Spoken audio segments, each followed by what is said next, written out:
इस वीडियो के अंत तक आप जानेंगे इस पाठ से संबंधित संपूर्ण जानकारी। नमस्कार सभी को, हिंदी कला केंद्र में आपका स्वागत है। अगर आप इस चैनल पर नए हैं तो पहले इसको सब्सक्राइब करें व बेल आइकन को दबाना ना भूलें ताकि नए वीडियो का नोटिफिकेशन सबसे पहले आपको मिले। बच्चों, आज हम पढ़ने जा रहे हैं हमारी हिंदी की पुस्तक दुर्वा का पाठ 7, जिसका शीर्षक है उठ किसान ओ। ये एक कविता है। बच्चों, किसान कौन होता है ये बात तो आप जानते ही हो। जो खेती का काम करता है, जिसे कृषक या खेतिहर के नाम से भी जानते हैं, जो हम सभी लोगों के लिए खेतों में अनाज, फल व सब्जियां उगाते हैं, जैसे चावल, गेहूं, बाजरा आदि। तो इन सब फसलों को उगाने के लिए किसान को क्या चाहिए? ढेर सारा पानी। जो कहाँ से मिलेगा? जो बादल ही दे सकते हैं। तो जैसे ही मानसून यानी बारिश का मौसम आता है, किसान का मन खुशी से झूम उठता है और वह अपनी फसल उगाने की तैयारी में जुट जाता है। तो बच्चों, हमारी आज की कविता में भी किसानों की खुशी और मानसून के आगमन के दृश्य का बहुत ही मनमोहक चित्रण किया है, जिसका सबसे पहले सस्वर पठन कर लेते हैं। उठ किसान ओ, उठ किसान ओ, बादल घिर आए हैं तेरे हरे भरे सावन के, साथी ये आए हैं। आसमान भर गया देख तो, इधर देख तो उधर देख तो, नाच रहे हैं उमड़ घुमड़ कर, काले बादल तनिक देख तो, तेरे प्राणों में भरने को नए राग लाए हैं। यह संदेशा लेकर आई सरस मधुर शीतल पुरवाई, तेरे लिए अकेले तेरे लिए कहाँ से चलकर आई। फिर वे परदेसी पाहुन सुन तेरे घर आए हैं, उड़ने वाले काले जलधर नाच नाच कर गरज गरज कर, ओढ़ फुआरों की सित चादर देख उतरते हैं धरती पर। छिपे खेत में आंख मिचौनी सी करते आए हैं, हरा खेत जब लहराएगा हरी पताका फहराएगा। छिपा हुआ बादल तब उसमें रूप बदल कर मुस्काएगा, तेरे सपनों के ये मीठे गीत आज छाए हैं। और इस कविता को लिखा है कवि त्रिलोचन ने। तो बच्चों, अब इस कविता को अर्थ के साथ समझते हैं।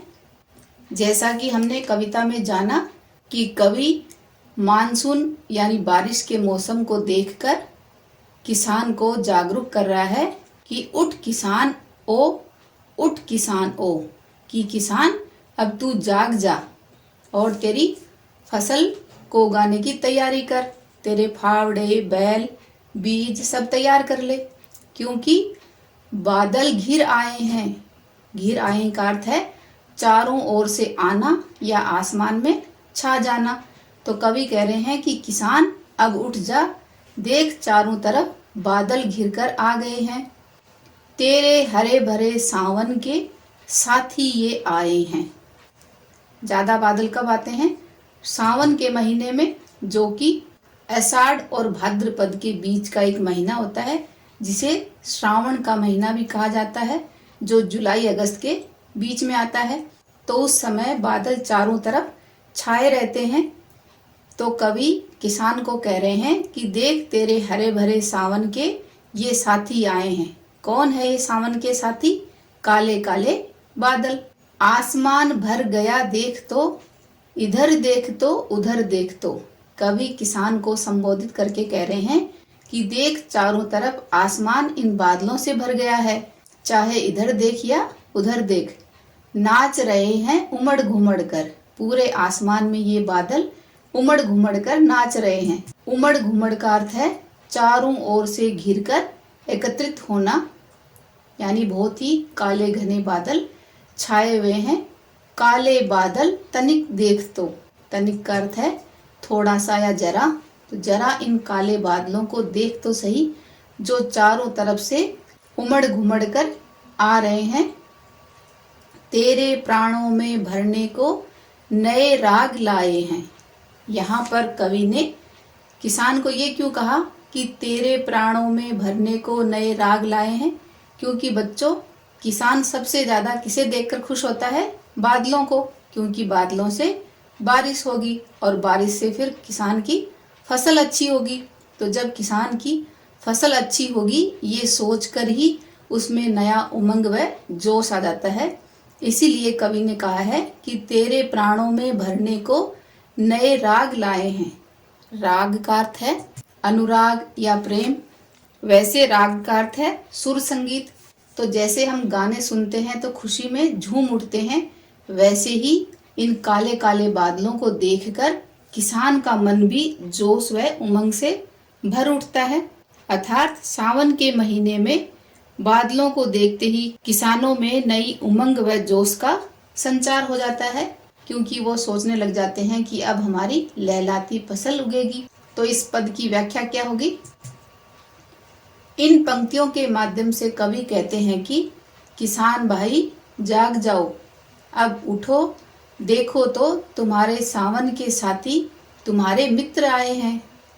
बादल घिरकर चारों ओर घनघोर छा गए हैं। अब हरे भरे फसलों के दिन आ गए हैं, यानी आने वाले हैं। इधर उधर जहां भी देखो आसमान बादलों से घिर गया है और बादल उमड़ घुमड़ कर नाच रहे हैं। इन काले बादलों को थोड़ा देखो तो ऐसा लग रहा है कि किसानों के प्राणों में नए सुर संगीत का राग लाए हैं। अर्थात मानसून के आते ही किसानों के चेहरों में उमंग और उल्लास दिखाई देती है। तो अभी बच्चों, आपके लिए एक छोटा सा सवाल है, किसानों के प्राणों में नए राग भरने कौन आए हैं? ये बात आप मुझे कमेंट बॉक्स में लिखकर बताना। अब अगली पंक्तियों में चलते हैं। यह संदेशा लेकर आई। संदेशा का अर्थ है समाचार या खबर। तो कौन सी खबर? कि चारों तरफ आसमान में बादल घिर घिर कर आ गए हैं। ये बात लेकर कौन आई? सरस मधुर। सरस मधुर का अर्थ है रसीला, रस युक्त या मीठी। शीतल, शीतल का अर्थ है ठंडी। और पूर्वाई, ये पूरब की ओर से चलने वाली हवा है, जो समुद्र से जमीन की ओर चलती है तभी बारिश आती है। तो ये पूर्वाई जो कि मीठी ठंडी है, वो किसान के लिए संदेश लेकर आई है। तेरे लिए, अकेले तेरे लिए कहाँ से चलकर आई, कि मैं तेरे लिए कहाँ समुद्र के किनारे से चलकर जमीन की ओर आई हूँ और ये संदेश लाई हूँ कि चारों तरफ बादल ही बादल घिर कर आ गए हैं। फिर वे परदेसी पाहुन। परदेसी का अर्थ है दूसरे देश में रहने वाला और पाहुन का अर्थ है मेहमान या अतिथि। तो यहाँ पर मेहमान के रूप में कौन आए हैं? बादल, जो कि दूसरे देशों से चलकर आए हैं। तेरे घर आए हैं। किसके घर आए? किसान के घर आए हैं। पूर्वाई कह रही है कि किसान अब जाग जा, दूर से चलकर ये विदेशी बादल मेहमान बनकर आए हैं, जो यहाँ पर उमड़ घुमड़ कर बारिश करेंगे। तो इस पद की व्याख्या इस तरह से होगी। इन पंक्तियों के माध्यम से कवि कहते हैं कि किसानों के लिए ये सब संदेश पूर्वैया हवा लेकर आई है, जो रस भरी, मीठी और ठंडी है, जो ये कह रही है कि देखो, मैं सिर्फ तुम्हारे लिए कितनी दूर से अकेले चलकर तुम्हारे पास आई हूँ। उस परदेसी मेहमान बादल का संदेश लेकर तुम्हारे घर आ गई हूँ। यहाँ पर बच्चों, पूर्वैया हवा किसके घर आने की बात कर रही है? ये बात आप मुझे कमेंट बॉक्स में लिखकर बताना। अब चलते हैं अगली पंक्तियों की ओर। उड़ने वाले काले जलधर।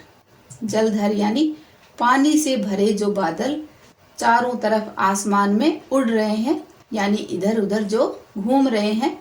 नाच नाच कर, गरज गरज कर। गरज गरज कर यानी बादलों की जो जोरदार ध्वनि आती है, उससे ओढ़ फुआरों की सित चादर देख उतरते हैं धरती पर। जो बादल आसमान में नाच रहे थे, गरज रहे थे, उड़ रहे थे, वो सब देखो अब धरती पर नीचे उतर कर आ गए हैं। किस रूप में? ओढ़ का अर्थ है किसी वस्तु से ढकना या ओढ़ना, जैसे चुनरी को ओढ़ते हैं वैसे। फुहारों का अर्थ है बौछार या नन्ही नन्ही बूंदे, और सित का अर्थ है सफेद। तो ऐसा लग रहा है कि जैसे धरती पर फुहारों के रूप में पूरी धरती को बादलों ने एक सफेद चादर के रूप में ढक लिया है। छिपे खेत में आंख मिचौनी सी करते आए हैं। ऐसे लग रहा है, आंख मिचौनी का अर्थ है लुका छिपी का खेल, जो कि आप सब बच्चों ने जरूर खेला होगा। तो वैसे ही बादल भी कभी दिखाई देते हैं, कभी नहीं दिखाई देते। तो ऐसा लग रहा है जैसे खेतों में छिपकर ये आंख मिचौली वाला खेल खेल रहे हों और पूरी धरती को एक सफेद चादर की तरह ढक दिया हो। तो इन पंक्तियों की व्याख्या, इन पंक्तियों के माध्यम से कवि कहते हैं कि आसमान में उड़ते दिखाई देने वाले बादल खेत में आंख मिचौली करते हुए, यानी छुपन छुपाई करते हुए नाचते गरजते अपना खेल खेल रहे हैं।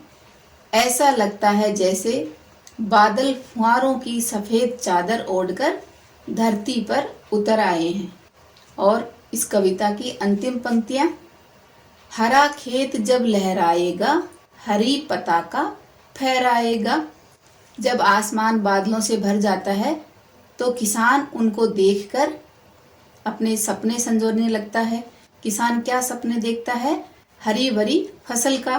तो वह सोच रहा है कि जब पूरा खेत हरी भरी फसल से लहराएगा, हरी पताका फहराएगा। पताका का अर्थ है झंडा। तो यहाँ पर पताका लहलाती फसल के बारे में है कि किसान सोच रहा है कि जब उसके खेत में हरी भरी लहलाती फसल हो जाएंगी, छिपा हुआ बादल तब उसमें रूप बदलकर मुस्काएगा। तब उसकी फसलों में बादल छिपकर अपना रूप बदलकर मुस्कुराएगा। तेरे सपनों के ये मीठे गीत आज छाए हैं। तो इन पंक्तियों में किसान बादलों को देखते ही अपनी अच्छी फसल होने के सपने संजोने लगता है। तो इन पंक्तियों की व्याख्या होगी कि इन पंक्तियों के माध्यम से कवि कहते हैं कि किसान अब अच्छी फसल होने का इंतजार कर रहा है। वह सपने देख रहा है कि कैसे उसके हरे खेत लहराएंगे और अपने हरे झंडे फहराएंगे। तब खेतों में छुपा बादल किस तरह अपना रूप बदलकर लहराती फसलों में मुस्कुराएगा। कवि कहते हैं कि किसान के होठों में उसके सपनों के गीत छाए हुए हैं, अर्थात वह अच्छी फसल के इंतजार में मन ही मन खुश हो रहा है। तो बच्चों, अभी आपके लिए एक छोटा सा सवाल है कि इस कविता के कवि का नाम आप मुझे कमेंट बॉक्स में लिखकर बताना। अब इस पूरी कविता का सारांश एक बार देख लेते हैं। प्रस्तुत कविता उठ किसान ओ कवि त्रिलोचन जी द्वारा रचित है। प्रस्तुत कविता में सावन के महीने का सुंदर वर्णन किया है। बारिश का मौसम आते ही किसान खुशी से झूम उठते हैं, इसलिए कवि उन्हें सावन के आते ही आगाह करता है, यानी उनको जगा रहा है कि अब जाग जाओ, तुम्हारे सावन के साथी बादल नाचते हुए उमड़ घुमड़ कर आ गए हैं। चारों तरफ बादल की सफेद चादर ढकी हुई है। हवा पुरवई या पुरवाई हवा तुम्हारे घर तक संदेश पहुंचाने आई है। क्या संदेश दे रही है? कि दूर देश के बादल अब तेरे घर तक आ गए हैं। कवि ने बहुत ही सुंदर पंक्तियों के साथ किसानों को आगाज किया है कि जब भी मानसून आता है किसान हर्षो उल्लास से भर जाते हैं, क्योंकि यह बारिश का दिन उनके लिए एक सुंदर राग बनकर उनके जीवन को मधुर कर देता है, उनके मन में ऊर्जा भर जाती है। त्रिलोचन जी कहते हैं, बादल खेतों में छुपकर आंख मिचौली खेलते हैं। वह दृश्य बहुत ही अनोखा होता है जब हरे भरे खेतों में बादल सफेद चादर बनकर छा जाते हैं अब बारिश के बाद किसान अपनी अच्छी फसल के इंतजार में हरे भरे खेतों को देखता और खुश होता है। यह सावन किसानों के लिए फसलों की सौगात लाता है। कवि ने इस कविता में किसानों की खुशी और मानसून के आगमन के दृश्य का बहुत ही मनमोहक चित्रण किया है। तो बच्चों, उम्मीद करती हूँ कि आपने इस कविता को बहुत अच्छी तरह से समझा है। अब इस कविता के अभ्यास प्रश्नों को इसके भाग 2 में करेंगे।